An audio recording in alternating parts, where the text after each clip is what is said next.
panel or participating in our art exhibit or anything else, keep an eye on our Instagram and our website for more information and updates, or you can email us at pigmentsrevealed@pigmentsrevealed.com for more information. And if you have specific questions, feel free to, don't hesitate to ask questions. That's the best way to find things out. I think that's our big news right now, is that we're working on the symposium. Other than that, we're plugging right along, working on some new programming for this year. So keep your eyes open for that. I will be sending out little like newsletter update kind of thing every month so that you can keep track of things that way too. With that, I think I'm going to segue into introducing Caroline. I met Caroline, I don't know, 2 years ago? Something like that. I don't remember anymore. And I was just immediately engaged in what she's doing and talking about. She is an expert in the Iron Age, or she doesn't like experts, so I'll say specialist in the Iron Age, and how they lived and how they did things, the types of materials they used, how they used them, their tools. And this is a really neglected part of pigment and art history.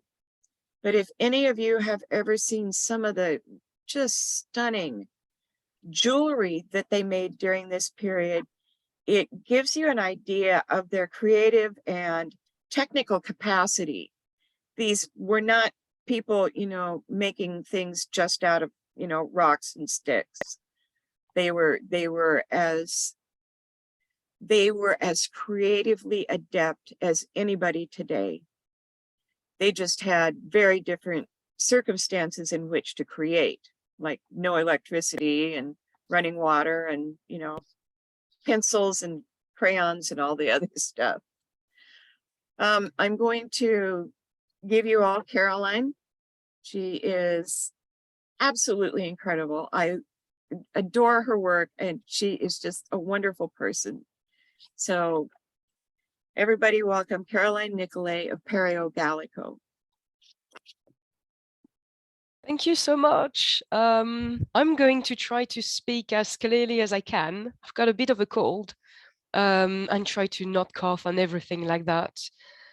Thank you for that amazing introduction, Melanie. I don't even know where to start anymore. Maybe, as you said, yes, I specialize in studying mainly in archaeology, the Iron Age in northwestern Europe, which is usually between 900 BC to, for me, 50 BC. That's not quite Britain, but I come from France, where we stop around that time.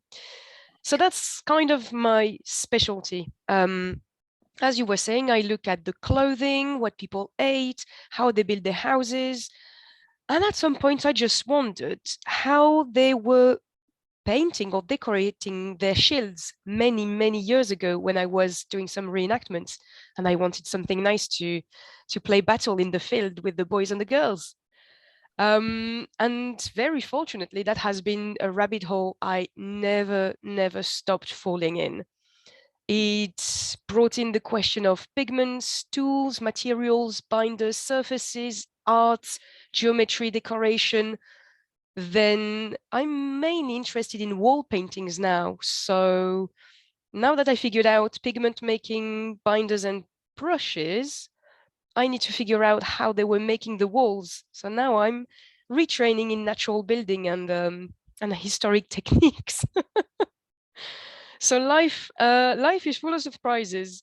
What I'm hoping to do tonight is basically to get a little bit out of the Iron Age and do more of a global overview of what has been found pretty recently, to me, in archaeology in northwestern Europe, about anything painted, anything pigments, mineral pigments, not quite dyes for me, and well, basically between cave art and Roman frescoes, because we always hear about cave art, cave paintings, and beautiful Roman frescoes, especially Pompeii, Herculaneum, and nothing in the middle, as if we completely forgot that we could deal with color, that we liked it, that people were artists at some point, or at least enjoying a colorful environment.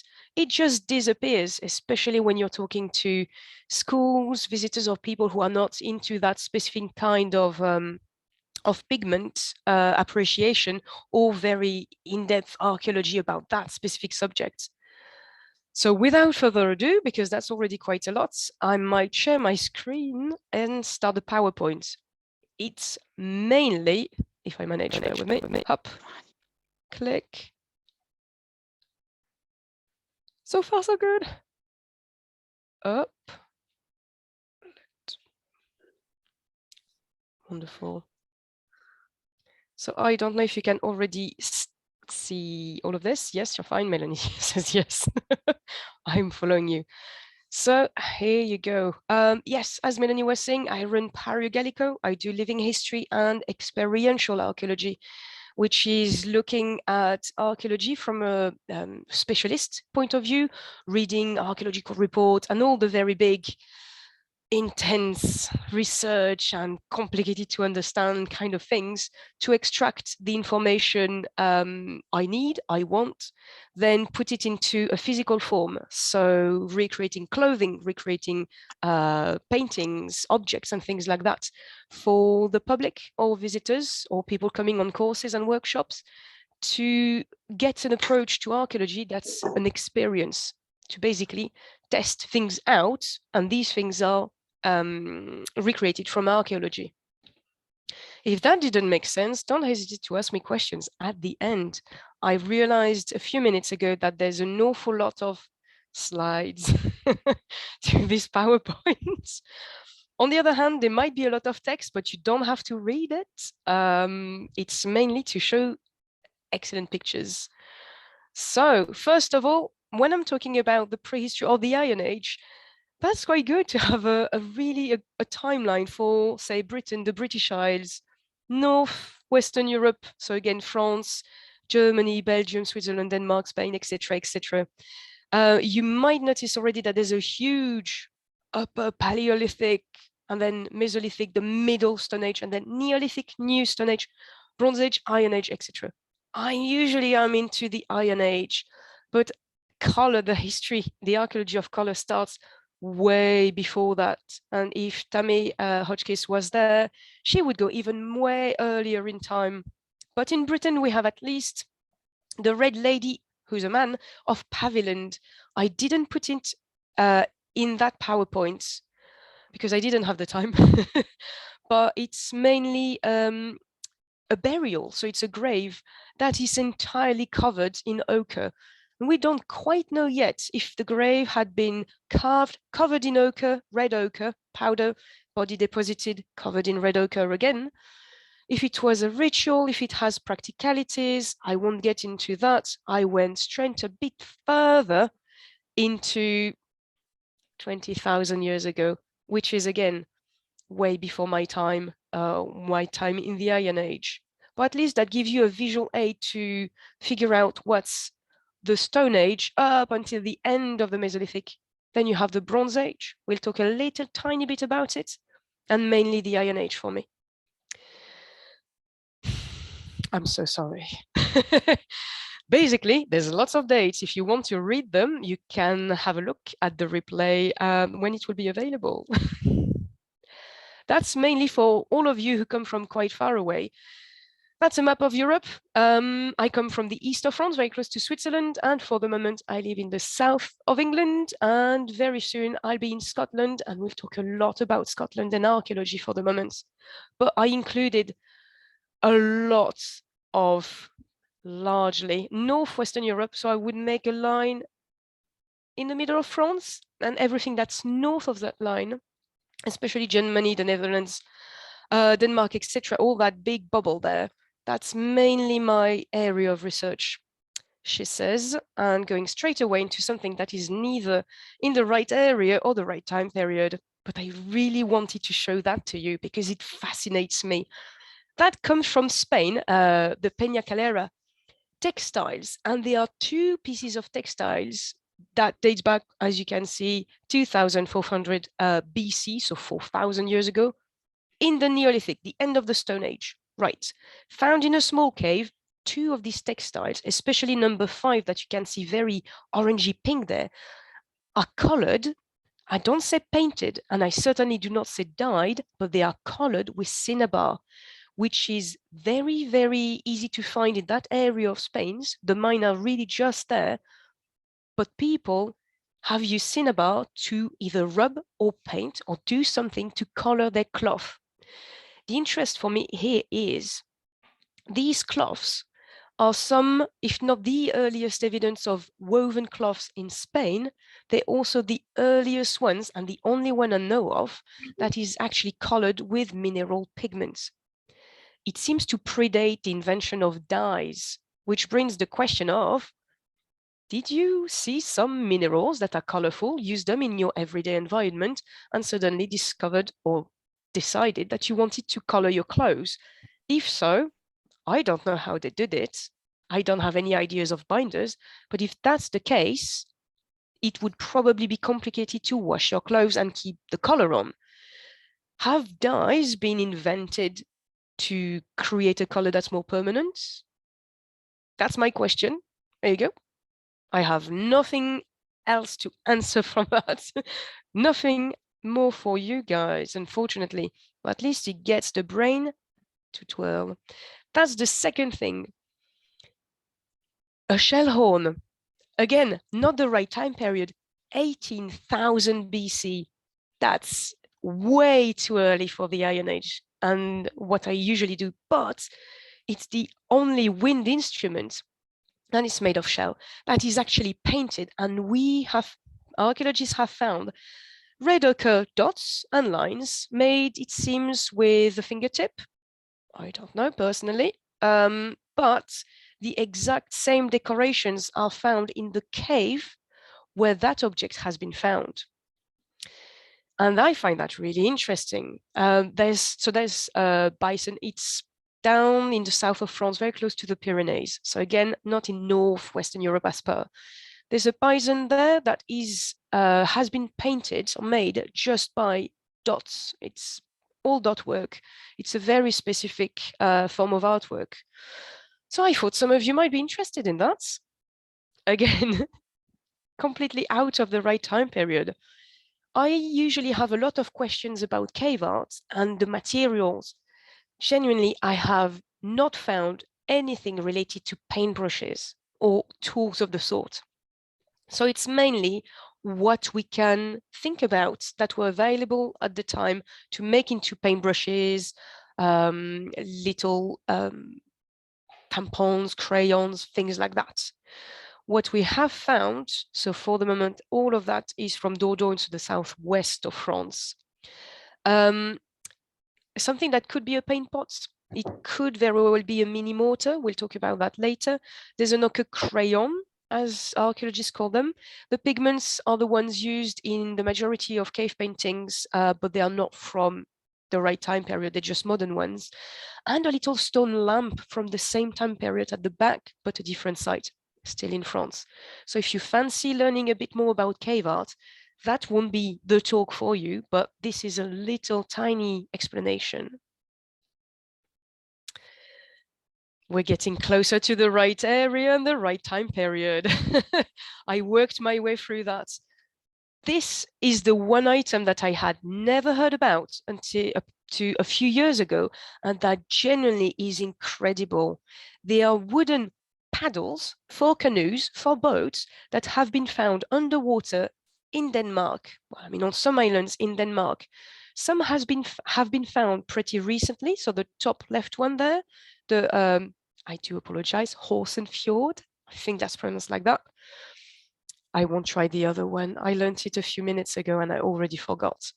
But in essence, a fair few paddles, like the one on the left-hand side there, have been found a long time ago in the early 20th century. They are painted, there's lines, the dot work, they are incised, so they are carved and then painted, usually in black. Some reports mention red, but it seems to be black all the time. So I don't know what the paint is, what the pigment is, what the binder is, but they stayed in water for, well, you can see about 7,000 years, and they are still painted on one side at least.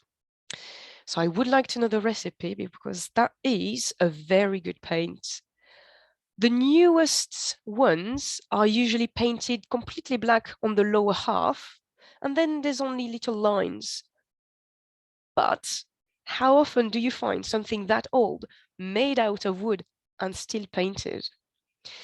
So still a bit earlier, but it drives us straight away into Neolithic, so late Stone Age, Scotland, two sites that are very recently discovered, even though they have been going on for many, many years. So I do apologize to all the teams who work there. There is Carabray on the Orkney Islands, and there will be a second site that is also of interest afterwards. They are both on these islands that are at the very top north of Scotland, and they have the most amazing, the most ancient, as far as I know, apart from the Red Lady of Pavilion and so on, traces of paints and objects to make paints, not objects painted, very important there, in Britain. For a start, my favorite personally, on the right-hand side, a tiny mini mortar. You have the scale on the side. I know it's in centimeter, but basically it's no bigger than a big shot glass. It's very small and it's covered in ochre powder in the center. They call it a grinding pestle. It's made out of stone. As far as I know, that's the right definition. What's very specific is or are these three little cups, bone cups. Cetacean bone, it's whale bone cups. Whales don't seem to have been hunted, though I don't know much about this. But on the coast of Scotland, you were at the time, and you still do find a lot of either beached whales, unfortunately, or whale bones. They might die in the sea, and the bones are washed on the shore. And these are very present in the archaeology. They even make them into the pommel and the handles of swords or daggers, into everyday items, and so on and so forth. These tiny little cups actually have ochre in them, but they are still made out of bone. I don't know if they would be used to grind, but they would be excellent little paint pots. And the best of all is that they actually found ochre pieces on the same site, very close to these items. Now we're still about 3000 BC, so 5,000 years ago. Not too bad. Best of these items, this one, my absolute favorite. It's a paint pot, but it's an oyster shell. Same time period from Carabray, northern Scotland on the Orkneys. And on the right-hand side is mine.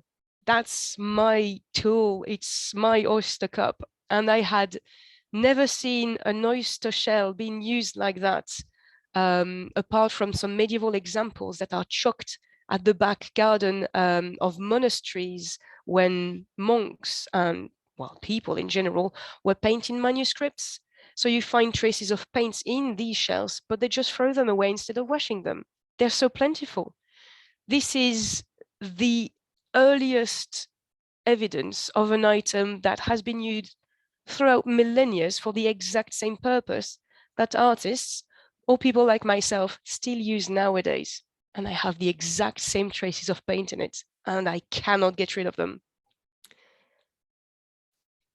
That's just to show you the scale of all the items I just showed you.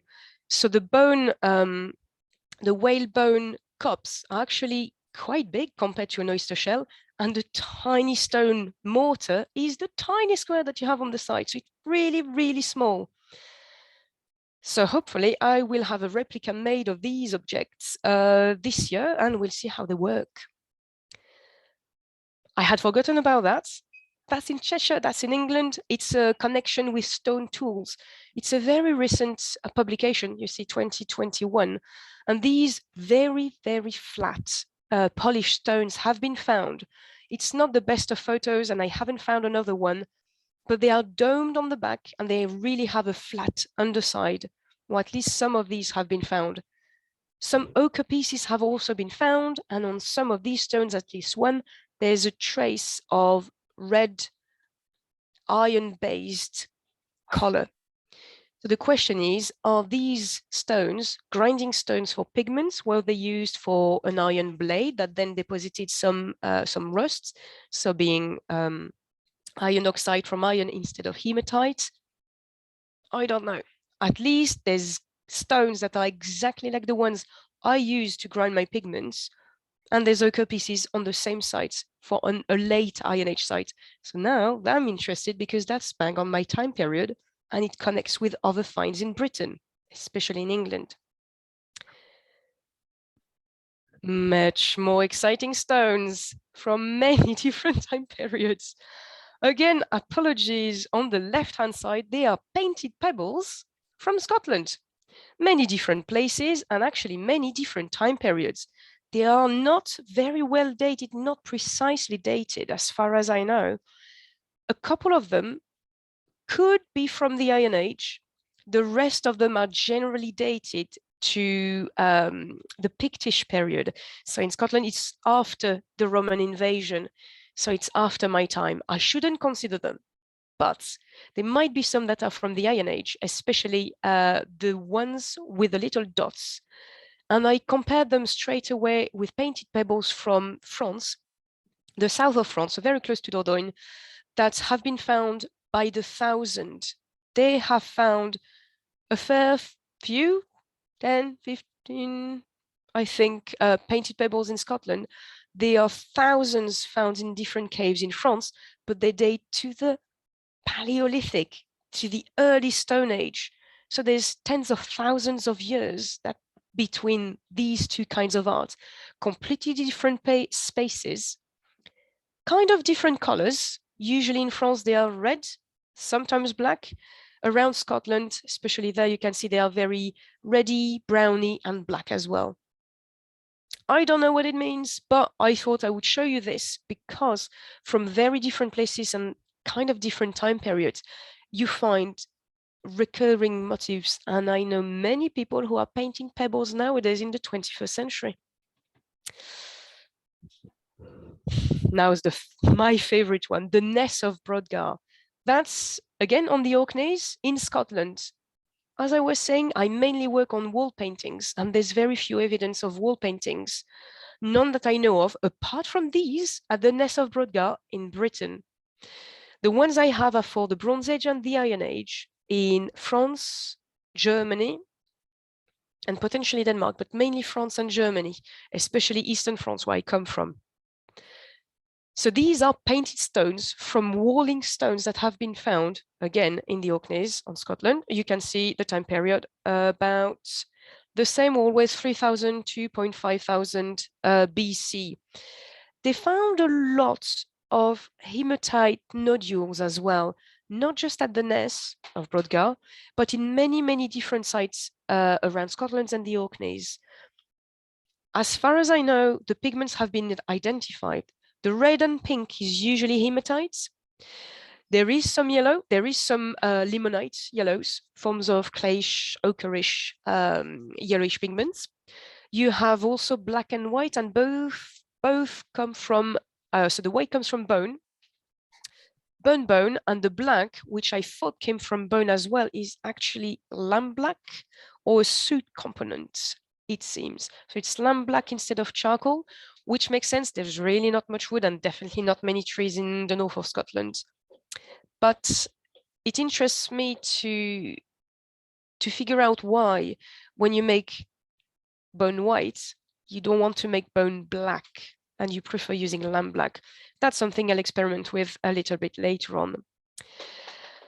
But much more incredible to me, at least, a few days ago, I was chatting with potters that work a lot with Neolithic pots, and they told me at the Ness of Bradar, not only the walls were painted, the pottery was painted.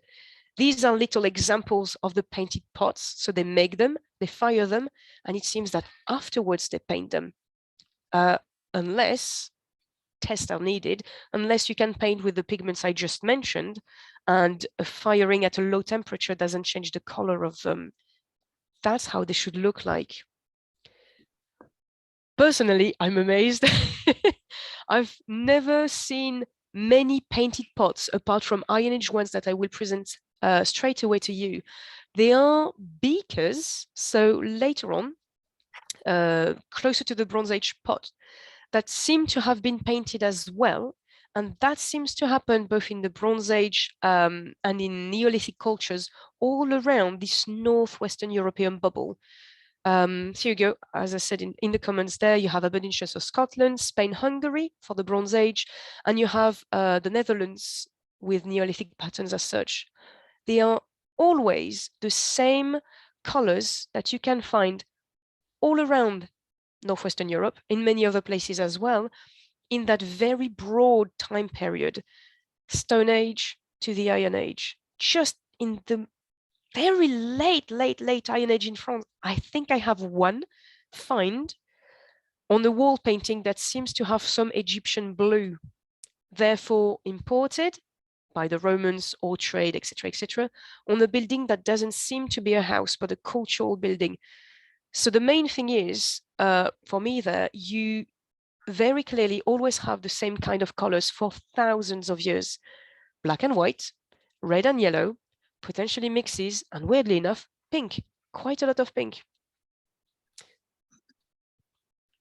That's the difference with the Iron Age. So these are very specific because I don't know of many painted items, especially figurative items in Iron Age tradition. Normally what we call Iron Age art, or not very well phrased, but Celtic art, early Celtic, is usually geometrical, and it becomes very twirly-swirly, very floral at the end of the Iron Age. But there's very, very rarely something figurative. These spots, though, are from usually 3rd, 2nd century BC, so bang on the mid to late Iron Age, from France, and pretty specifically around the Clermont-Ferrand area, which is a bit eastern but central France. I have known these spots for a long time. What I didn't know a few days ago is that many more have been found in the last few years. So these I find very beautiful. This is the new set of designs, and only part of it that has been found. And very strangely, instead of having just the animal designs, we began to find quite a lot of very geometric designs. And these, to me, are very reminiscent of the very early Iron Age, kind of, we call it Hallstatt, but that you find a lot in Germany, Belgium, Switzerland, northeastern France, that suddenly becomes more circular, more round, more, I call it swirly, twirly whirly. That's exactly that. You go from very straight lines to very based on circles designs. There you go. Again, 2nd century BC. So that's something to consider. These spots have also different colors. And I have asked, there is a lady in France who's called Fiona Morrow. She makes replicas of these very complex painted pots. You have to check her social media for the photos. It's incredible. I have discussed a little bit what she uses to paint and the type of brushes she has. So I'm in the process of making her some pigments from clays local to her side of France, and some brushes with materials that could have been available at the time. I don't have much information on that. And the weird thing is, which I can't really work on because I'm not a potter, the black paint on these spots seems to have been analyzed and seems to be vegetal in substance, which is really odd. I was expecting, a lamp black, a carbon-based form, but as far as I know, an analysis have come back with vegetal, which could very well be tar, a birch bark tar that we find since the Stone Age and way, way past the Iron Age on decorations, on many items, on bones, as a glue, as a waterproofing. That's one of the possibilities. In any case, there's also Iron Age painted wooden things. And these, unfortunately, I don't have very good pictures of. I thought I had some excellent photos of the little box that's at the bottom. It's not very big, and it misses its lid, but it's a turned wooden box that is painted with red lines around. You always find that red hematite or red ochre. It's very often very complicated to know because we don't have all these very in-depth analysis that have been done on these items. The table leg, I call it like that, but to be honest, it could be anything. It has been interpreted as the table, the leg of a table. All the black that you can see on it actually is red. That's how it's described in the archaeological reports. And there is another one that have been found of these turned wooden legs with paint on in Switzerland. But this one comes apart in different little sections, easier to turn potentially or easier to transport, and you can assemble them to make the table potentially as high or as low as you want, or make it easy to transport. It's incredibly rare to find traces of paint overall in archaeology, but on wooden items, apart from the Danish wooden paddles, it really is something that I didn't expect. And I'm quite happy with these two because they come from Eastern France and they are bang on, usually, oh, I didn't write it down, the mid-Iron Age, so really the time period I'm interested in. Now, saying that, these are from France, but this is the only painted Iron Age item that I have found in the whole of Britain. And it's part of a very exclusive club of being painted, being wooden, and from the Iron Age. It's a shield. There you go. After many years wondering if people were painting their shields, we definitely knew that for the Viking Age and many other things. There's an Iron Age shield discovered in Leicestershire, so pretty much in central England, that is painted with, again, red hematite. And you might already have in mind, and I should, Melanie, you mentioned it, I should really have included some late Iron Age designs, so items usually made of metal that show the incredible complexity of the designs these people just used on many different things. Being pottery, you saw some, but from France, and in Britain, it just is beautiful and incredibly complex. So the majority of people into Iron Age and archaeology and shields assume that you would have these complex designs on sword scabbards, on sword sheaths, and on the shields. No, this is what it looks like. It's incredibly simple. It's just a checkerboard of non-painted surfaces and red painting other ones. The most interesting thing about that shield, beyond being painted, is that it's made of tree bark. And I repeat it again, it's made of tree bark. The circle in the middle is a little woven basket that protects your hand against hits and so on and so forth. And it's reinforced all along the rim with split hazel lengths. It's well made. It's very light. It's painted but simple. It has been discarded in a ditch in a very watery environment, and it bears traces of having been used in battle. This item is changing a lot of what we thought we knew about Iron Age Britain, Iron Age equipment, and Iron Age art as well. So I really like this one, and one day maybe, I have said that for years, I will manage to make a replica, because the replica that has been made, which is on the right-hand side, I find it oddly rectangular, whereas the find on the left seems to me, at least, more the usual oval-ish shape. But hey ho, it's in the collections of the British Museum for the moment, so I'm really looking forward to seeing it on display at some point. And we have Iron Age wall paintings. That's my favorite, the one that I discovered many, many years ago when I was just a little archaeology student in Burgundy, so very close to where I live. We all hear about the Vix princess. And Vix is a site, and the princess might have been a princess. She was a woman. She had been buried in a gigantic grave with incredibly expensive equipment on a wooden chariot decorated with cast bronze things. She had a torque, so a rigid necklace made of tens of different pieces of gold worked, beautiful sculptures. So it's a whole gold ring with sort of lion legs or lion paws resting on globes made of gold with rosettes, and two tiny Pegasus horses with wings on each side.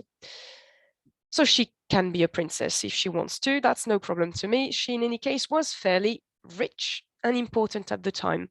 We are about the 5th century BC there.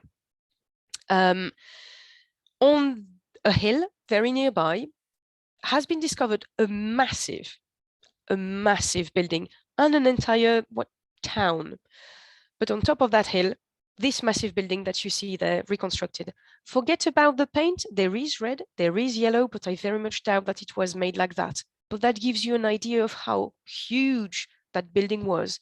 Again, I wrote it down below. There's about 500 square meters worth of building. It's more than 15 meters tall. It basically is an entire church-like building made of wattle and daub, so woven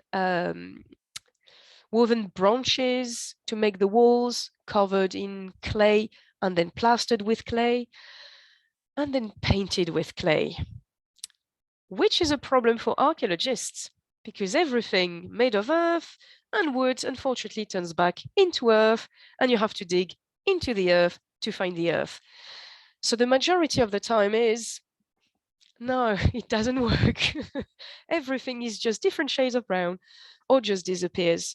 But what was very unfortunate for the people and that building at the time, very fortunate for us, is that it burned down at the right temperature.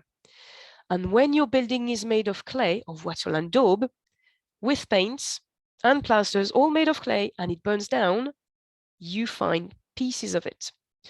On the left, you have a little fragment. It doesn't look very interesting when I just present it like that.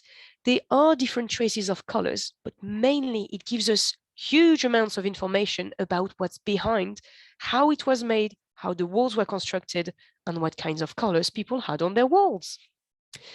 I'm pleased to say that there's a lot of red, surprise, surprise, a lot of white, there's some black, there's some yellow, and there's some pink. So as much as we want in Britain and France and all the north of Western Europe, picture the Celts living during the Iron Age as fiery warriors and spiky hair and fighting naked on the battlefield. Yeah, but the houses are still pink. So that's something that also changes our modern vision of history. We tend to fixate on some very visual ideas that our ancestors or the people living there in the past might have been, might have done, and so on and so forth. It's not the whole picture. They weren't living in mud huts. It wasn't 50 shades of dirt and the brown spectrum all alone. We know there was color. We have Greek and Roman texts mentioning that the people living in these areas, Britain and Germany and France, were making a huge, constant, and very calculated effort to look good, to always be clean on themselves, to have the best of clothing, the most colorful clothing they could have. When you have evidence of these textiles that I won't present today, you have supporting evidence from the archaeology saying that these texts actually seem to tell the truth. Why on earth are we still thinking, at least around the places I live in, why are we thinking that people, even 5,000 years ago, were still backwards and mainly didn't have anything colorful until the Romans arrive and suddenly invent fresco? It doesn't make any sense, but it's very discreet in the archaeology. So by the time you find these very few finds and manage to find people to explain and to present them to the public and the general public, even on TV or anything like that, you lose huge amounts of time and huge amounts of information. So hopefully this talk today will give you a better idea of what you might be looking for. And I don't know if there are archaeologists listening to us today, but if there are, that is key. Plasters or clay was painted with clay. It's very hard to find in the ground, but you can find it. And if you find any objects, I've been taught in archaeology, find a piece of pottery, find a piece of bone, find a piece of stone, and you scrub it with a toothbrush with warm water and blah, blah, blah. If you do that, you lose all the information that you could have kept about the paintings. It's something that's very recent. Not everybody mentions it to archaeology students or archaeologists nowadays. And I remember myself scrubbing these pieces of pottery, now thinking, I wonder, I wonder if they were painted and I actually accidentally destroyed some evidence. Anyways, for the walls, I will not dive into this because between wattle and daub and layers of plaster, we could have a good chat. Anyways, this is the only motifs that I have in France for wall paintings. I have colors and I have a red dot. That's it. That's to say how little I know. Benungen in Germany, again, it's a lot of plasters from houses and buildings that burn down. They have more traces of more patterns, more motifs. And you can see here on the designs what kind of information from the architecture it gives us. Mainly, this is it. That's all I have. This is the biggest, most reconstructed piece of Iron Age wall painting we have in Northwestern Europe. It's all tiny fragments, but it gives us invaluable information. If you look at the decor on the left, you can kind of see that the lower part of it is, the lower third is just lines. Really, okay, simple lines. Then you have a sort of a wave, zigzaggy wiggle, something happening in the middle, and on the top you have a very small field of dots, separated in 3 different pieces like that, exactly like when, like on Roman frescoes, they are also separated into these 3 different fields of different designs, but the designs have nothing in comparison. These also show us the strokes of paintbrushes. We know exactly for that reason that people were not using their fingers or their mouths. We use brushes or something made of hair or fibers or something like that. You have here 2 different sizes, quite a wide one that we can clearly see on the lower part there, and a much thinner one on the top. Again, never found any actual paintbrush, but that is the information I get. That's pretty much it for archaeological finds. I know a lot of you are working with paints and inks and pigments and will be very familiar with this idea that dyes, natural dyes, and natural paints are not to be confused. They are very different things. So very quickly, dyes are usually and mainly using organic materials, say plants, fungi, mushrooms, lichens, roots, flowers, etc. And paints are usually mineral-based. So you have dyes being organic, living materials, and paints being inorganic, non-living, not dead, but non-living materials. They don't work in the same way. The paints, again, it's non-soluble particles, so you color, they stay at the surface, whereas a dye is a coloring agent that goes in the material and and colors it from within. Which means, if you remember the first slide about the colored, we've seen about the cinnabar colored cloth found in Spain. They used a mineral, potentially a paint, or just a rub to color their cloth, instead of using a dye that would have gone into the material and stayed colorful even when you wash it a few times. So that's the big difference. And everywhere I go, on every single collection online for the Ness of Bradar, the National Museum of Scotland, etc., I always read the same thing, and it really bugs me. There's pieces of ochres. They have been used as dyes for many thousands of years. I'm like, no, they haven't.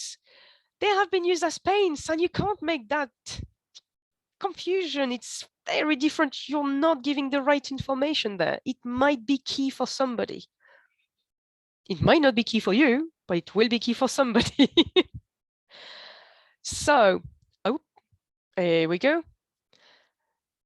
That's a really weird little tiny mini, about year big, miniature bronze shield. We have found some very close to where I live at the moment in the south of England. They date from the Iron Age, and they are offerings, we think, votive offerings. They are miniature shields of different shapes, and 5 of them have very detailed, different type of decorations. Again, only on one of them you find these very complex, twisty, twirly, Iron Age kind of design and art. On many of the other ones, and this is one I had replicated many years ago as a full-size type of shield, you have these crisscross patterns that basically are just lines, very geometrical, like on these spots that we saw from the center of France. On this one, you also have that little line that goes all around it that seems to represent, potentially, that's how many of us interpret it, a line of leather or rawhide, something to protect the edges of a shield. Again, you have a decor, but you don't have any evidence of color. So what I use there is a lot of yellow, a lot of white, a lot of black, a lot of red, and a little bit of green. My mistake. We haven't found any green or any blue in any of these time periods until that Egyptian blue in the very late Iron Age in the east of France. It seems that wherever you go, not just in Northwestern Europe, but think about Australia, so Aboriginal arts, traditional one, or potentially American Indians in India, etc., etc. There is a lack of some colors in many places, not all of them, Egyptians and Mayans, and again, in some tribal cultures, American tribal cultures, you will find quite a lot of blue, Lydianite, and some green. But what we find, at least in Northwestern Europe, is a complete absence of these colors for no good reason, because the green I used there on that shield and some other shades of green that I have myself, I made them from completely local pigments. In the south of England, you can find them very easily, but they're never used or they have not been found. So that's something to keep in mind. I have next a few slides about the experiments I've been running, but let me check on the time because I have no idea. I talk for about an hour, my God. I talk for about an hour. So what I'll do is I'll fly through the next slides to just show you colorful pictures of random things that might interest you so you can ask questions about it. So mainly I worked on pigments, binders, brushes, and surfaces. And I hid my title, so I can't read it. So these are, again, tests on raw wood. Again, I'm not an artist. I have very, very not an understanding of how to prepare surfaces. Still works with Kazan. You have a lot of leather, usually glued on an object, a scabbard or a shield with hide glue, and various paints. The blue there is something I would like people to explore. Because I don't have any traces of blue paint anywhere in the right time period for thousands of years, I decided to make a blue shield without using any paint. I used a dye. I dyed linen, so I dyed a cloth a blue color and I glued it onto the shield. So I don't even have to paint it. It's just blue. And if it fades, then I can paint it another color. I added just some roasted ochres of various shades around it and tried to paint with various binders on metal. Yeah, wrong idea. Really didn't work out. We'll have to do that again. I mainly prefer wall paintings, and my favorite is Kazan Paint, a milk-based paint. I make it myself. I mix it with chalk, so I have a charge in it, which makes it really opaque. It gets a bit smelly, a bit fuzzy sometimes on some houses for about 2, maybe 3 weeks. After it's cured, brilliant. You can wash it. It's really waterproof. It doesn't come off. And the painting that has been made there at the Ancient Technology Center has flaked off a little bit because of dust present between the paint layer and the wall layer. Still there nowadays. Making pigments, you're fine on that. But here you go, you have colorful pictures. Again, a bit of flaking and so on. These are all photos for archaeological experiments. I worked on design as well, so that's the only example I have that Melanie mentioned. This is a design that has been found on a bronze mirror, thinking about how you look like, on a bronze mirror from the late Iron Age in Britain. So that's the kind of twirly-whirly, very circle-centered designs that we can have in the late Iron Age. Brushes, one of my favorite things. Honestly, no idea. As long as it works, it does work. The idea is to use materials that were available at the time. So during the Iron Age in Britain, depending on the seasons. I mainly work with feathers when I work on small motifs. But for painting houses, I mean, I made an effort on the top left-hand side there. It's a grass paintbrush. I don't even bother putting a handle on it anymore. Just grab a handful of grass, cut it to the right size, and I paint my roundhouses with that. The details are usually made with boar hair brushes, and I put a little example of a 20th century brush really at the top right. That's probably sable or mink. It might have been a makeup brush, but the interest is the body of the brush is still made of quill feathers, of goose feathers. And that's 20th century. All my brushes have been made of feathers before I discovered this one. If you know of Cennino Cennini, I think it's 14th century. So it's a painter, medieval ages, absolutely fantastic book explaining everything you need to know and more. That's how he makes his brushes. You have the quill of a feather, a stick at the back, and normally you have animal hair to make the brush. It hasn't changed in probably tens of thousands of years, up till, at the very least, the 20th century. Genuinely, make them as you like them. Pictures, living history, sharing with the public, that's what is key for me, really. I'm not always dressed as an Iron Age person. I also do modern displays and things like that. But that's a big part of what I do. A big hello to Samara. If anybody is from Samara Archaeological Park in France, in northern France, that's the top photo there. It's the most beautiful, most accurate reconstruction of an Iron Age painted house that I have ever visited. The walls are wattle daub, as we mentioned. They are based on the fragments that you saw. They are absolutely not cracked, perfectly smooth, really well painted, simple, efficient, really nice. And who wouldn't like to spend a night in a house like that with a nice fire? That's what it should look like. So what I work on at the moment is working with open-air museums and professional natural builders to bring these two together.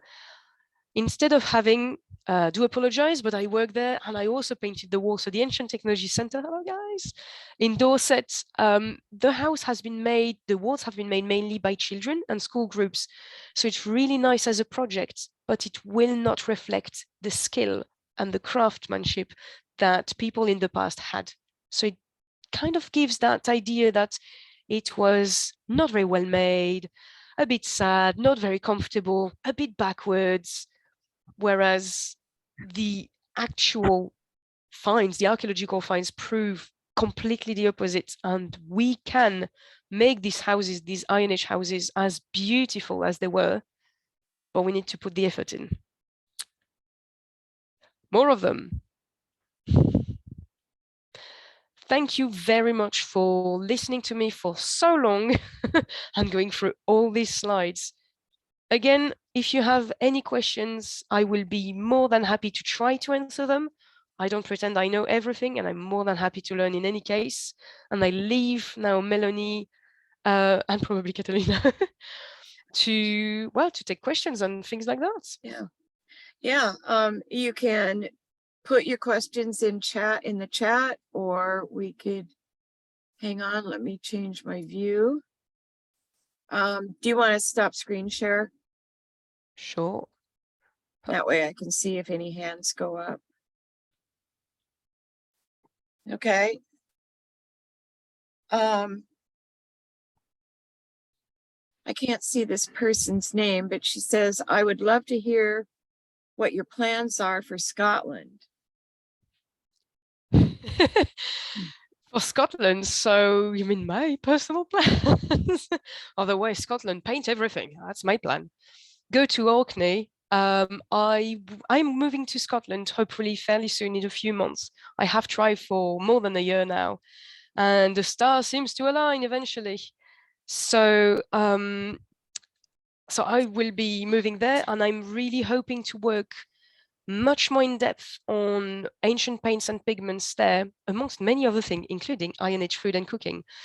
But the fact that the Ness of Bradar is very new to me, not the site, but the pots mainly, and they are pigments that I'm interested in, I will probably most certainly get in touch and see if we can get a bit of a discussion going on, mainly me making pigments, potentially using bones, maybe whale bones, maybe some things like that, to make the white bone paste, as they call it, lamb black, maybe run some workshop and then run some experiments with potters to see if they could have cooked in these pots, and if the pots keep the paints, if they are painted before they are fired or afterwards.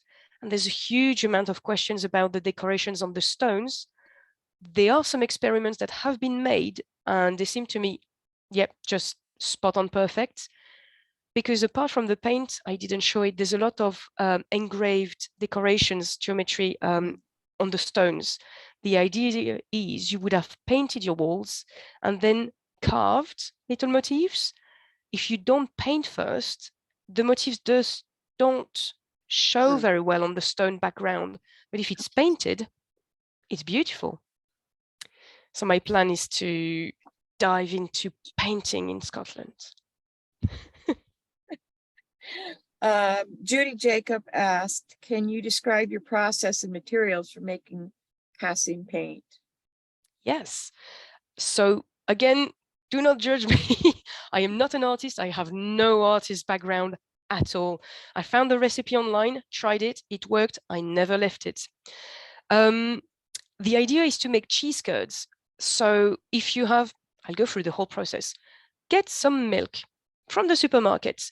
I usually use either semi-skimmed or skimmed because you don't want and you don't need the fat in the Kazan paint. The Kazan is the protein in the milk, it's not the fats. So you get that milk in a pan or a pot, you heat it up, not to boiling point, just when it starts to have this kind of a steam on top of it. Take it off the heat, add a spoonful or two of apple cider vinegar or any kind of acid. So cider vinegar, malt vinegar, wine vinegar, even if we didn't have it at the time. And stir. Keep stirring in a figure of 8. Add one more spoonful. Keep stirring for a few minutes until you reach the point where the whey, the liquid, and the curds, the white bits of cheese, will separate. Strain this through a cloth or a tight sieve. Take the curds and leave them to drain a little bit. Then it will be just volumes. I use 1 volume of these cheese curds, 1 volume of water, same volume, 1 volume of chalk powder, calcium carbonate, usually chalk. Mix everything together. Adapt. if it's very warm outside, it might be, you might need a little bit more water, but basically the ratio is 1:1:1. Then I add some of my wet, oh, there's a word, it's not fat and pigment, I can't remember it, some wet pigment to it, and that makes my Kazan paint. So it's a form of wall gouache, really. Maybe a colored mortar. It works dramatically well. I was actually really impressed with how vibrant the colors are using casein. A man from Romania, a painter from Romania, sent me some images last month, I believe, of painted Romanian churches that are like 500 years old. The exteriors are, go look at the Romanian painted churches, Google that. It will knock your socks off. But he said that all these paintings are done with casein, even on the exterior. And I was astonished at how incredibly durable and weatherproof casein paint is. I had no idea it was that tough. Definitely go Google Romanian painted churches. It will just blow your mind. It came as a surprise to me. That's the paint I used on my shields, but the recipe mentioned you need to leave it to cure for almost 3-4 months and something like that. And that's true. At the start, you can't, if you wash it with a wet cloth, the paint will come off. But after probably 6 months, I completely forgot about it, left it in the snow and the rain, no problem. Patricia, I'm not sure, I can't see the last names for some reason today. Patricia's asking, do you think there's a possibility of historical sharing of pigments between Europe and the Americas? Well, yeah. The only thing I can think of would be the Viking travelings, because they have huge amounts of painted items, objects. They paint their shields, but they paint their boats as well. So when you paint one boat, which has been found, I think in Norway, I can't remember which one it is, even with blue on it, on the eyes and things like that. If you have one, you probably have several. There might not have been a need, though, for exchange of pigments, because there is so much already. And it seems that everybody adapts to their environment. There definitely were trades of pigments, but the only records I have for the moment are mainly Roman accounts.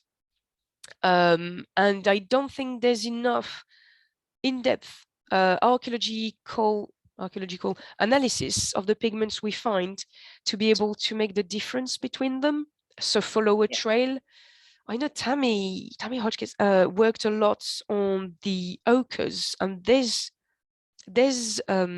mines of ochres in France as well, where you have ochre that is local, but the one that people used, that you find either in burials, on the caves, or in settlements, is a specific one that is slightly shinier, slightly redder, slightly deeper, that comes from miles away. So they made a conscious decision to not use the one that's not that good but really close, and to walk or exchange from far away to have a better one. I can actually speak to this one too, because I've done so much work in on Native American pigments. Generally, people use the pigments, the resources that were immediately available to them. There would have been no major reason to go to obtain pigments from another area. And the sharing between the Americas and Europe is kind of pointless, because we have the same pigments on either continent. So, you know, the people coming to the Americas probably had brought some of their own pigments, but I doubt that those were shared with the people who are already here.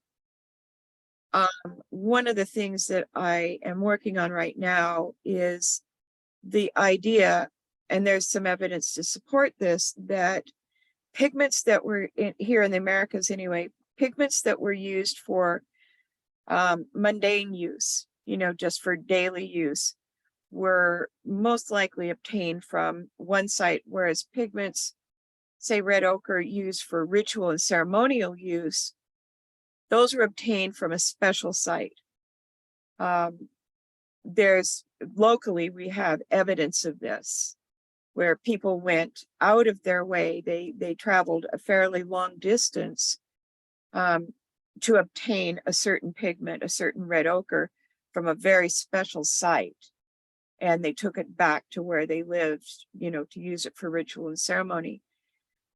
So there's actually a distinction between what was used for, just ordinary, ordinary stuff, and what was used for ritual and ceremonial objects.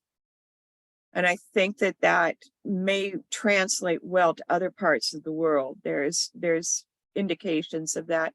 And what you said about people going out of their way to get that particular extra shiny, extra red, just that top-notch, good, extra special ochre. It's like going to the store that has the best chocolates kind of thing, and bringing them back home.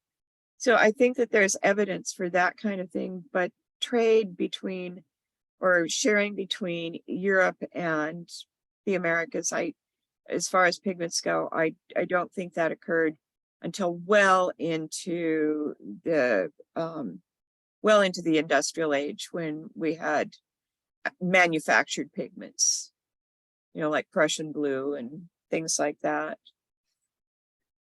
Let's see. Justin McIntosh says he's moving to Scotland in April. He's very interested in natural pigments from the land there. Have you or anyone else gathered ochres or hematites in Scotland?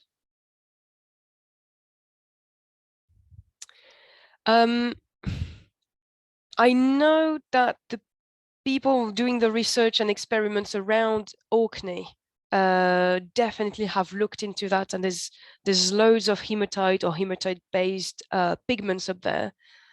I haven't had the time yet to look at a lot of things, and the geology of Scotland is so different from the rest of the British Isles that it will be a complete rediscovery for me.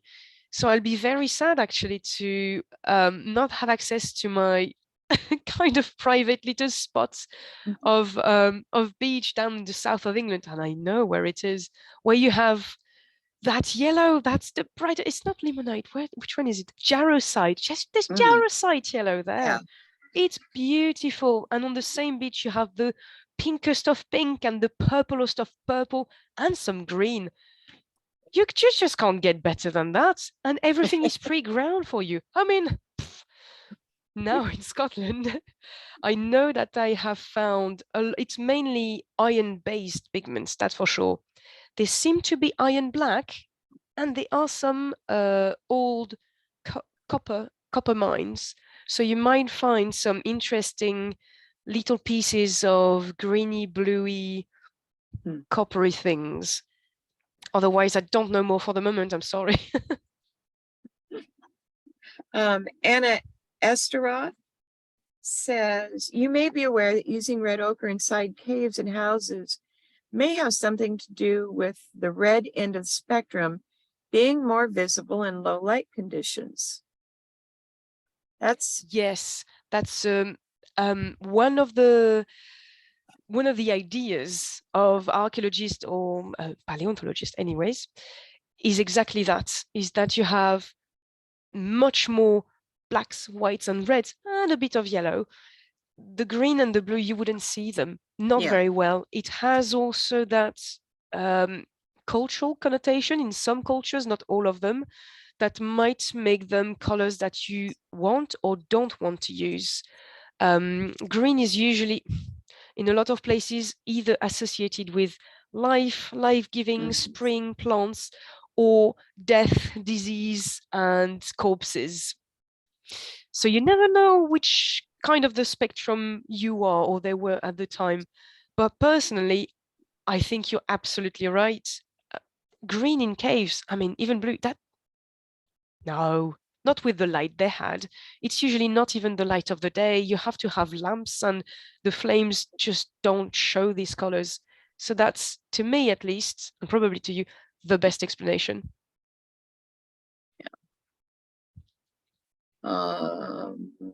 Jillian, I think her last name's Wordsworth. She says, I'm keen to learn more on the history of binders. Were animal hide glues used historically in Europe? The question of binders is the most frustrating one. Yeah. There's virtually nothing, at least in archaeology. I would advise looking at, oh, bear with me.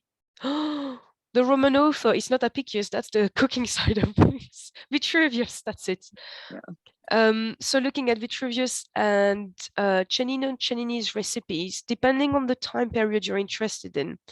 Otherwise, the weird and wonderful thing is that almost everything can be used as a binder.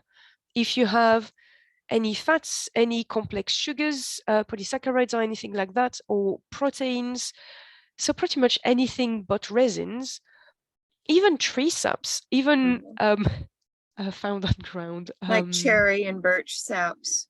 Saps, gums. I prefer using, again, Kazan Paint, but that's very specific because it's a milk derivative.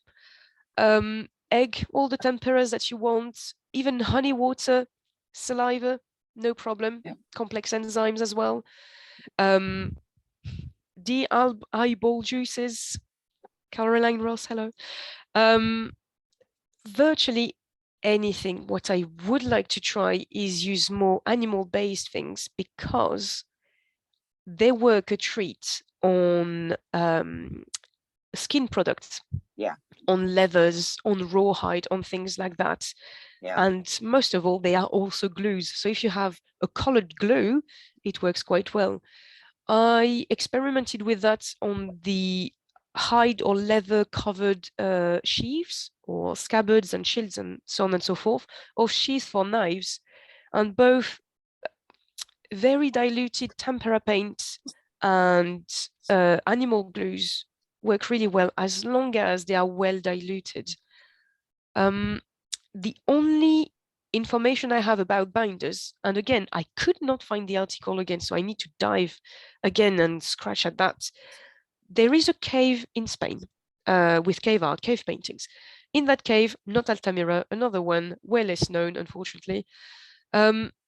Scientists have scraped around the paint because they didn't have the right to scrape the paint around it and analyzed the kind of bacteria that could have developed on the binder that wasn't on the pigments but around the image.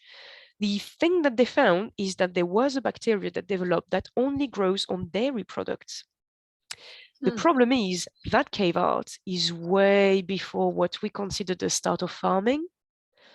So I don't know if they can figure out if it's animal or human milk, if it's from a prey or an animal that has been killed specifically to get the milk, or it was just a byproduct of the hunt, if it has a specific meaning or not, if it was butter, cream, or just milk, or all of these questions.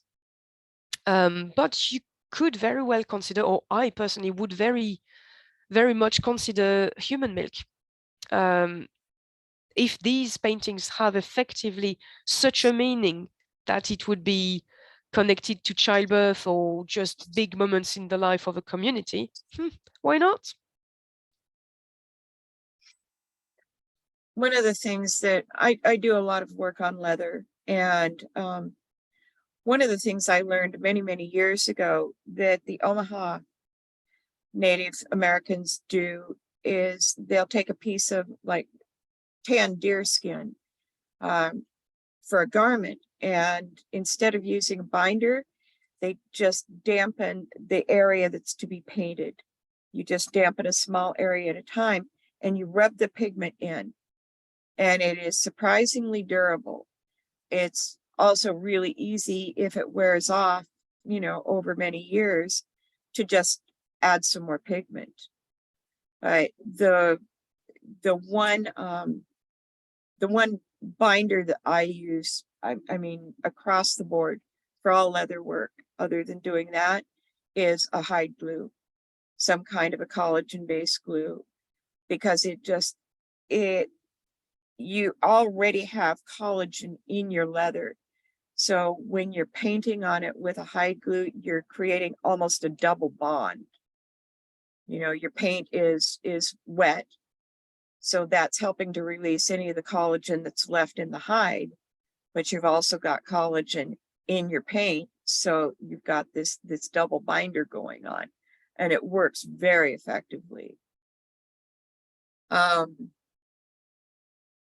Let's see. Lucy's asking, our own Lucy Mayes says, thank you so much for fascinating talk. What Iron Age dyes have you worked with? Was the blue on the shield woad?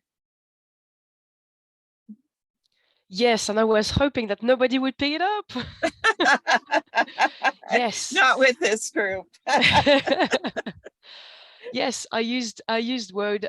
So I asked a friend of mine who is doing natural dyes experiments to use that, because I wanted to give a color that could have been achieved in the Iron Age. And we don't have any other sources of indigotin blue colors, because we don't have indigo yet. So it is woad, but it's a single bath. I wish I had the time, or the friend had the time, to make a very deep, dark, several baths of woad and make it blue, really.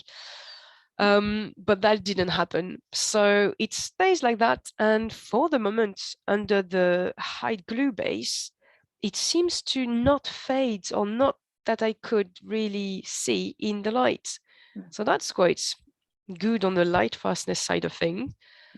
I won't push deeper into that, but I know some people might think about Iron Age Britain, Celts, warriors, blue painted woad.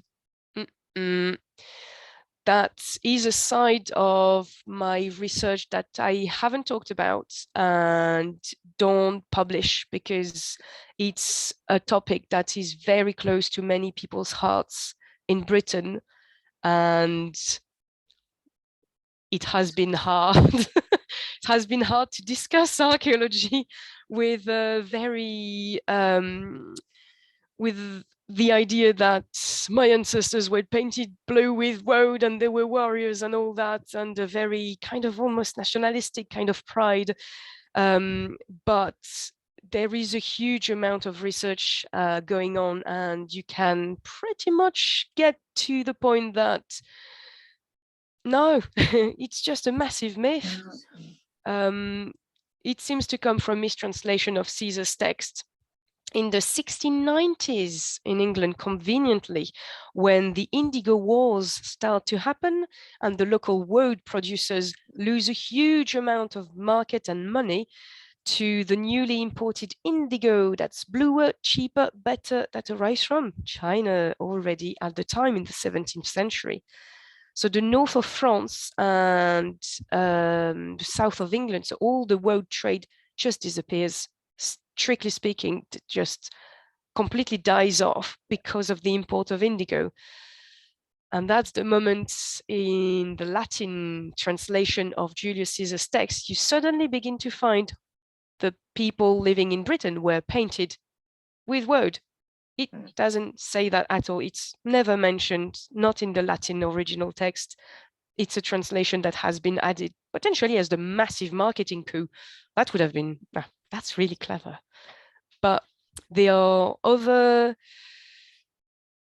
evidence quite a lot and mentions in text. And there's a whole side of the paints and pigments research that I do that I haven't talked about because I'm deep into tattooing, into the archaeology of tattooing and inks or pigments or carbon or not carbon. And there's a lot of research that's awesome and really easy to follow on Instagram if you're into that as well.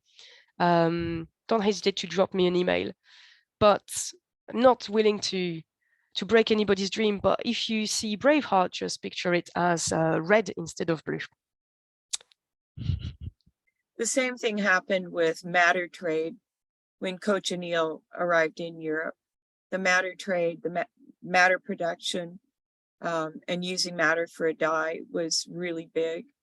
And when cochineal came in, it just completely wiped out the whole madder industry. It's, and that happens repeatedly throughout history with different materials. When something new comes in, the old is abandoned. And all those people have to go into the woods and starve because they no longer have a job. Judy Jacobs says, more on casein. Are you using calcium carbonate and not calcium hydroxide? Yes. I use calcium carbonate. Yeah, I never used anything else. It's mainly just chalk powder. I live on chalk. I'm really, really lucky. For the moment, I live on chalk lands. Oh, something I won't have in Scotland. So I'll move with massive bags of chalk. It's the purest, whitest, softest, squidgiest type of chalk, and you can carve it and you can make paint, and oh, it's beautiful. So I just have to powder it and off I go. It's really good. Okay. Jillian is saying a comment on your questioning of use of lamp black instead of bone black. You need to burn bones in a reducing atmosphere in an oxygen deprived environment. And she asks if she says, wrapped in tin foil or placed in a tin, and would that have been available during the Iron Age? Also, from my experiments, lamp black is so much finer. Oh yeah, it's gorgeous to work with. It's so much finer and more velvety. Her bone black has a bit of a sparkle to it, while soot has a very nice flat black. Yes, I prefer lamp black as well. It just it's mattest. I like the feel of it, the light of it, or the non-light of it. Yes, you can choose the atmosphere, or yes, you can choose the atmosphere reducing or not. Even if you don't have a tin, I use a tin personally because I have a log fire in my house for the moment, but it's mainly how you prepare your fire. So if you wanted, and I need to test that out, I haven't tested it out myself. You could basically put your bones either in ashes straight away or under some sand, earth, etc. So basically cover them, really stop the oxygen going to it, and then make your big bonfire or cooking fire to save on fuel and time on top of that, and just leave it be. Usually just by throwing bones in the fire, which I constantly do, unfortunately, I usually get 1/4 of them, maybe a third, being black or black enough to make black pigment, and the rest is varied shades of browny, gray, and white. So with normally one fire that I don't do anything to, I just chuck them on it. I managed to get at least 2, maybe 3 pigments, but in small quantities, and it's hugely variable. So it wouldn't be great for, say, if you wanted to paint an entire wall or big item. It's probably why the lamp black is or seems to be preferred. And that technology would have been used by them. I think that technology dates back much further, maybe even deep into the Stone Age. I know here in the Americas, it was the Native Americans used a reducing atmosphere for roasting ochres and stuff. Yes, and I that's think that it was done in other parts of the world too. And there's a huge understanding of how to deal with these kinds of temperatures and reductions for pottery. They managed to make loads of different reserves or extra bits. I can't even do it myself. Yeah. And I live in the 21st century. I honestly think that people even 100 years ago were so much smarter than we are. They really knew how to use their resources and their tools in ways that we've completely lost sight of. And yes, lamp black really is gorgeous to work with.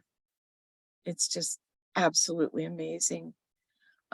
Justin asked, is it common to find a cloth or linen hide glue, or is it common to find a cloth or linen hide glued onto a wooden shield? How far back does this idea go?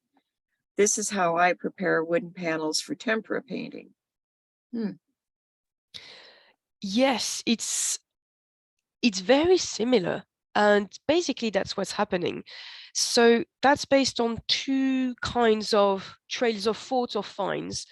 There are some, I think it's late Saxon, say Viking era shields that have been found with, bear with me, and just my brain is working at the same time. Yes, there are some Viking shields that have been found with covers, leather covers or skin covers. You can't really tell how they're fixed to the wood, but they're skin somewhere. Now, there's also, here we go. I knew it came from somewhere. There's, I think it's found in North Yorkshire. So the kind of just between England and Scotland, that zone of beautiful northern atmosphere. Hello, Cumbria and Yorkshire. It's not much, but they have found, I think it's metal edgings of a shield. So you have metal parts, usually the handle, the boss around the hand, and you have metal edgings around. In these that are heavily corroded, they have found the sandwiched layers of what was the shield made of and what it was covered with. And it seems to be wood with a boss not made of metal, made of wood, and then the leather covers it, and then the metal clamps it. But there's a stretch to say that then they would have glued it with hide glue onto the wood. For all I know, it could be stretched, even wet, if it could be stretched on the wood panel, fixated at the edges and just left to dry like that. As it shrinks, it might just catch everything and tighten it. That's usually the principle on many shields. It's the leather that actually holds majority of the wood. The best find is from way further away, is from Dura Europos or Dura Europos. It's it's a Roman scutum. It's a Roman shield. You know, these big, massive, square, huge doors, very heavy that they transported. There is one found, and there's a mention of how they were made. And they don't use one or the other, they use both. They really prepare their shields like a gesso painting. So there's calf leather, then there's cloth. No, I don't think there's specifications on what kind of cloth. Then they have the whitings, pretty much the gesso, and then the paint. So effectively, you are transporting a shaped and curved painting. That's what it is. And they are hyper detailed and so colorful. So they use it, the shield as a portable painting. That's all I know, I think. When you showed that rectangular shield, there was it was a different one that had the leather around the edges. What occurred to me with this question, Justin, was when I looked at that shield, I thought a simpler way of doing that would have just been to take a damp hide and stretch it over the wood support, wrap it over those edges, and then stitch it. The leather edging around it was stitched on, but if you stretched your hide over while it's damp and tacked it down, basically stitched it on, you wouldn't have to have that extra piece of leather going around the edge. It also, as the leather dries, it becomes hard. It hardens, which gives you, an additional layer of protection. Here on the Northwest Coast, all warrior armor was made out of like elk hide that had been wet and then, dried so that it was hard.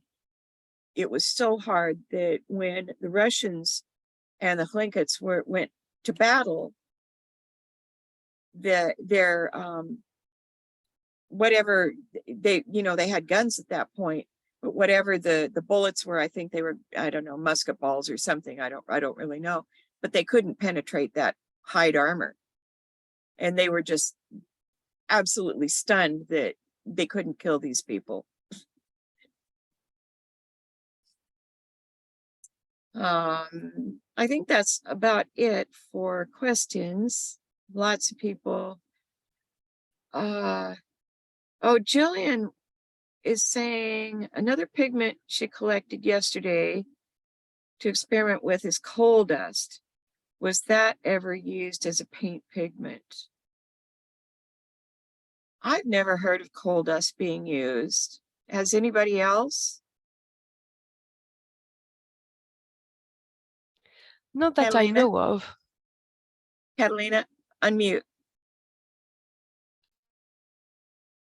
No, I have a different question. Oh, okay. Go ahead. Do you know, Caroline, if the geometrical shapes have any meaning? The reason I'm asking is because I just came back from seeing some amazing rock paintings in Colombia that are 1,200 years old or something like that. And there is a lot of the geometrical shapes are in there also, and you find them in different cultures. In South America, when I was, some of the guides were indigenous people, and they were telling me a lot of meaning about these geometrical lines. Like, for example, the zigzag like that, they were representing mountains, and parallel lines like that, they were representing rivers. Do you find the same in here? Or there's not really? Not that we know of, because they're usually on either this big Venungen wall painting that seems to be just purely geometrical. Not to say that it's just geometrical, it's not very interesting and all that. No, it's a very it's how art seems to work for that time period, the early Iron Age, and the Bronze Age as well. You can follow its evolution, and the concept that I've been taught in any case is that when you start by the geometrical shapes in the early Iron Age, there's a lot of traveling, there's a lot of exchanges with Greece, and they come back with Pythagoras' theorem, and they start using circles, and they can't get enough of it, and they are straight away so very, very good at it that a very clever mathematician calculated that to make some of the designs from the middle of the Iron Age, when they start using circles, you would need to have done math at crazy university level now for geometry to be able to understand, comprehend, and actually draw these kinds of patterns. And the usual accepted kind of idea is that they always mix three things. You never can tell if it's vegetal, animal, or human. So depending on the way you look at shapes, some people see a bird's head, other people see leaves and flowers, and somebody can see a human mask. And the more you go into the Iron Age towards the end of it and the year zero and the Roman conquest, the more slightly more figurative it gets. But saying that, when you have very rare, but you have some Iron Age sculptures, they are figurative and they're very close to African art, more than anything else I know. So I don't find any specific evidence of meanings for the geometric patterns, though there might well be some that we don't know about. Thanks. I think one of the things that I've noticed over all the years I've been doing research is that quite often geometric drawings, paintings precede figurative or representational. And I think in many ways, the geometric designs are much more symbolic than those that are representational or figurative. When you're doing a geometric design, you're communicating in a very specific way. And I think that it was used much more for communication, or I don't want to say record keeping, but something like record keeping.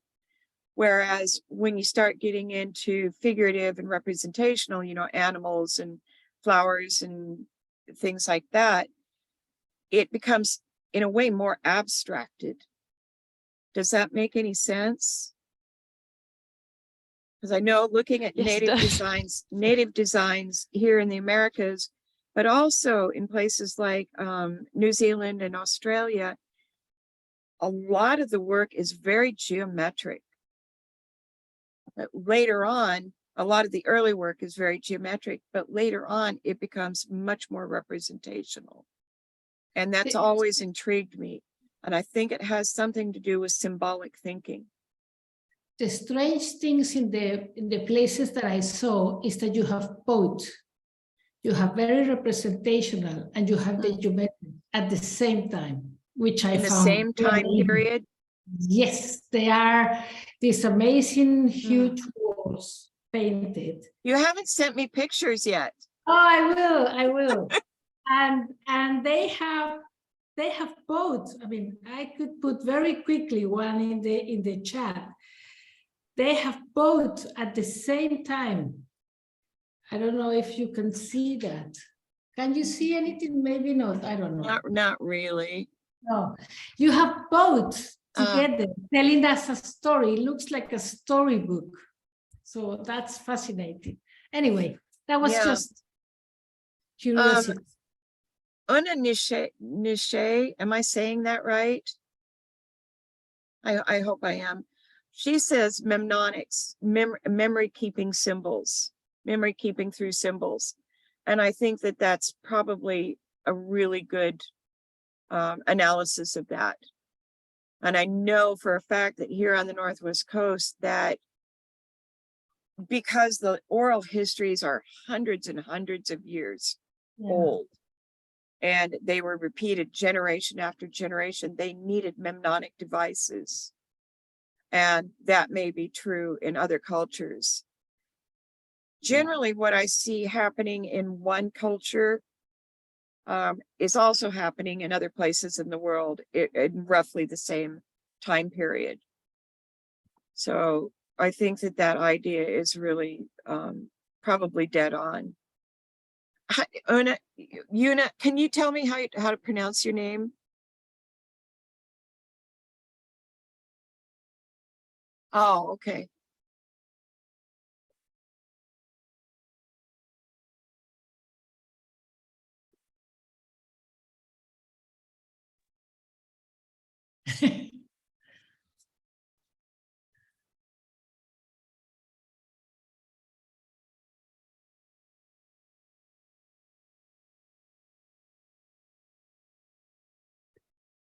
Hey, it's the sound of it.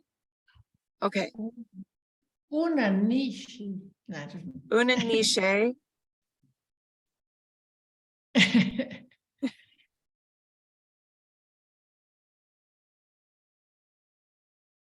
Una Nicholay. Okay.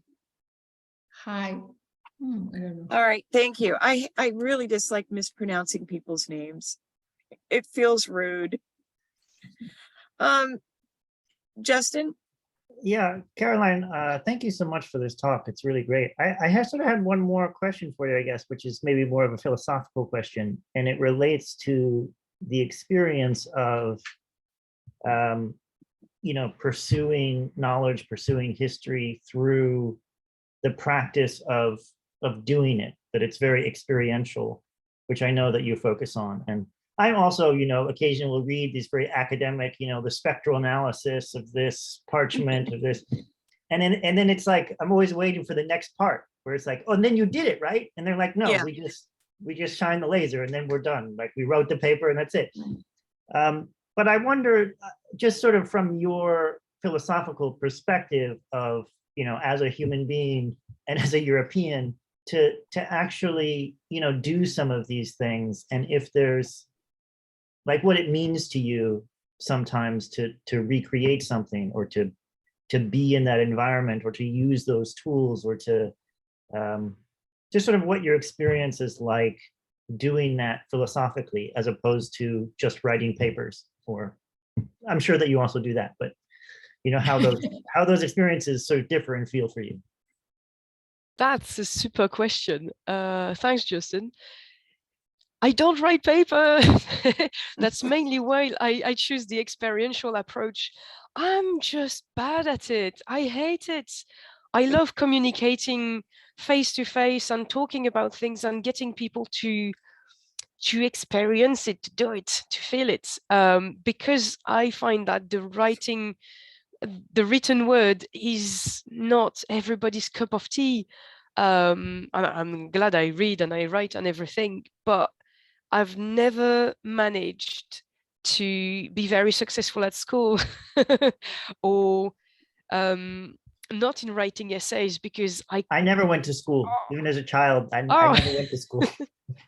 I mean, it works. There's so many different approaches to everything. I'm very surprised that nowadays I actually get to do things. It's a very odd things to say, but I spent the majority of my childhood or my young adult life trying and thinking, I want to do that. I want to do things. That was it. I want to do things. What do I do? How can I start? And it's a crazy thought that everybody I asked to, and I was really distressed about that. I couldn't find a way of doing that first step. And now with a lot of videos online, a lot of books, and a lot of people sharing knowledge, it's a way for me to, one, bring people who wouldn't meet each other, or concept that wouldn't meet each other, to cross paths. When you bring archaeology and builders, it's a bit weird. But they have so many things in common and so much to exchange about. And I have had questions and emails mainly of young people, or just people asking, I would like to do some history cooking. I'm into Roman cooking, for example. It's mainly about cooking. I know you have done some. How can I ever be like you? What do? I don't know where to start. Like, oh, wow, that's incredible. Somebody's actually asking me the same question I have asked, and nobody gave me the answer. I'm going to sit down and email you about it. And I hope everybody I emailed back actually read it. It's normally a novel of an email going, you can do it. Don't worry about a thing. Read this book and start by putting flour, water, and salt together. Then just shove it in the oven. Something will happen.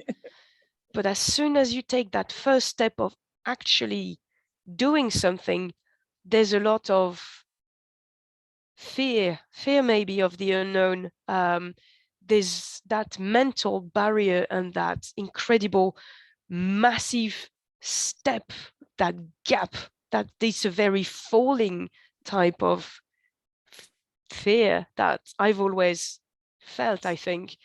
And many people don't have it. A lot of people, the majority of my friends went, I just took a pot of paint and I just painted. Then I went online or read a book and I just figured out how to make chalk paint. I could never do this.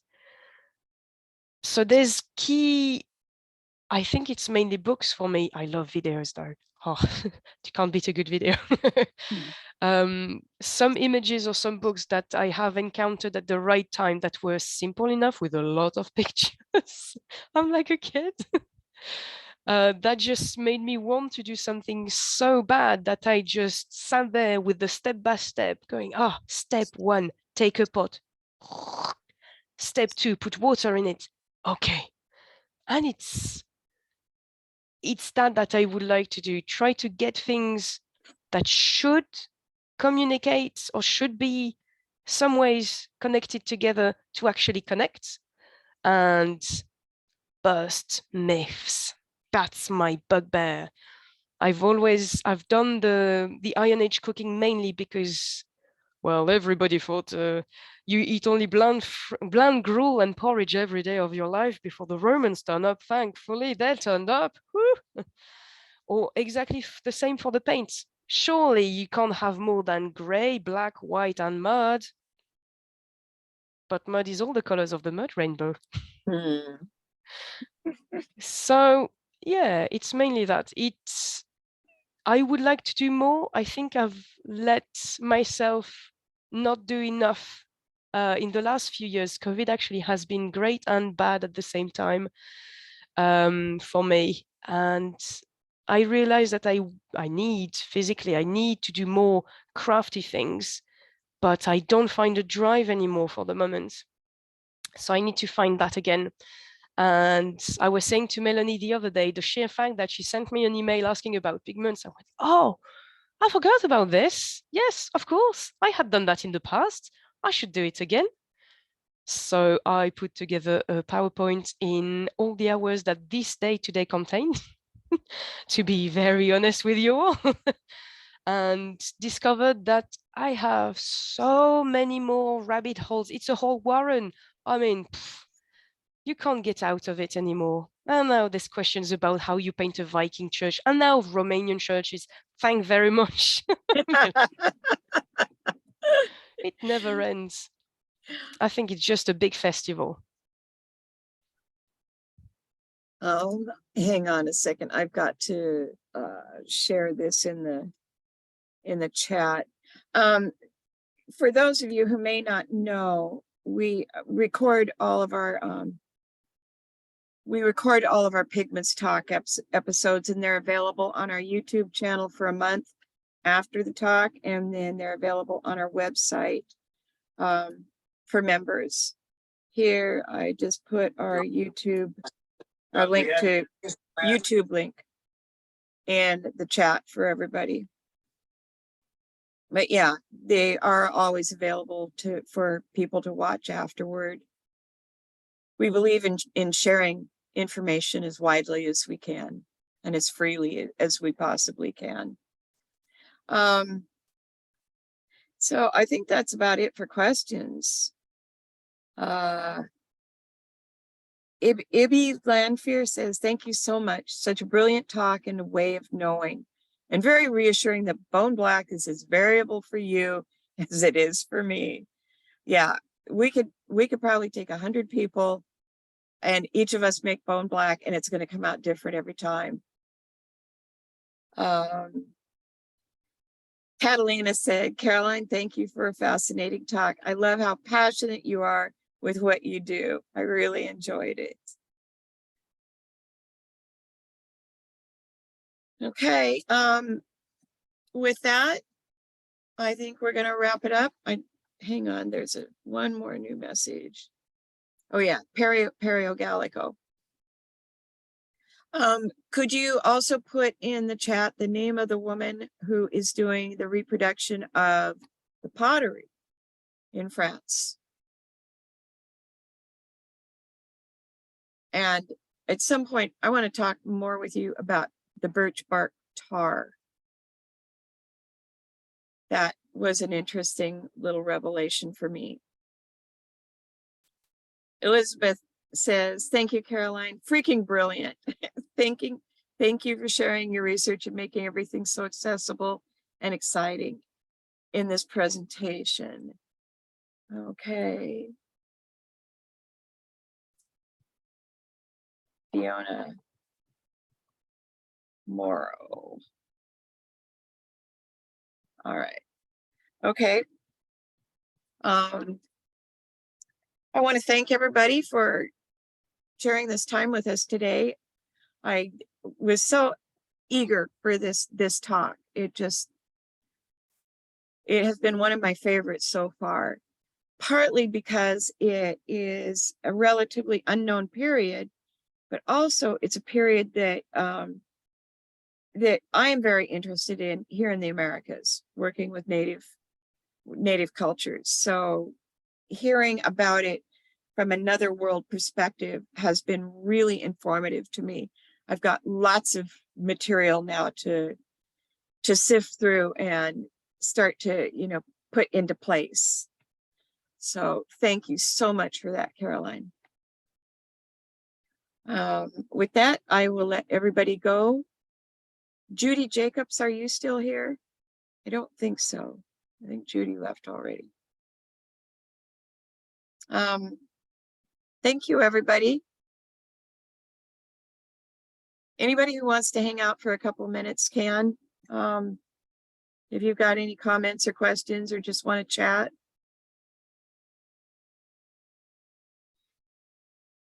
Lucy, you still here?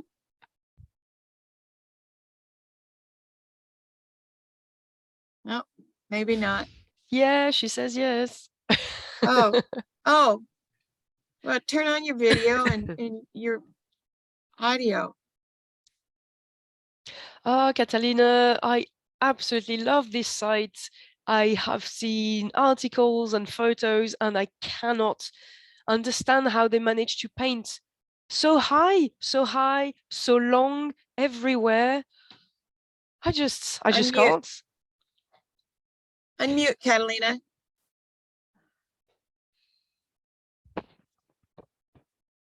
Sorry, it blew my mind. It is, I cannot get it out of my head. I'm still with all these paintings in my head. It's just brilliant. I will send you some photos. Yes, please. Well, Oh, I'm it's- waiting for photos. Yeah, I will send you some photos to both of you. Sorry. A talk. I will send some. Hi, Lucy. Hi, Luz. Unmute. Hiya. Hi. How are you? I'm very well, thank you. Yeah, I'm really good. That was such a good talk. I enjoyed it so Yes. much. It's so Thank fascinating you. learning about those sites in Britain. Like I'm gonna have to look them all up and see look at more detail. I didn't even know about those because I knew only about the Red Lady of Paverland that you mentioned and another site in Yorkshire called Star Car because my interest is really about iron oxide pigments use in Britain. But yeah, those other sites were really, really interesting. So I'm gonna look them up. Yeah, thank you for sharing all your knowledge. And also it's so nice to have someone who's actively kind of working out all these things that's just it's really feels really new and fresh. Yeah. Can we visit Oh, you, thank you. Caroline? Where you Say are? again?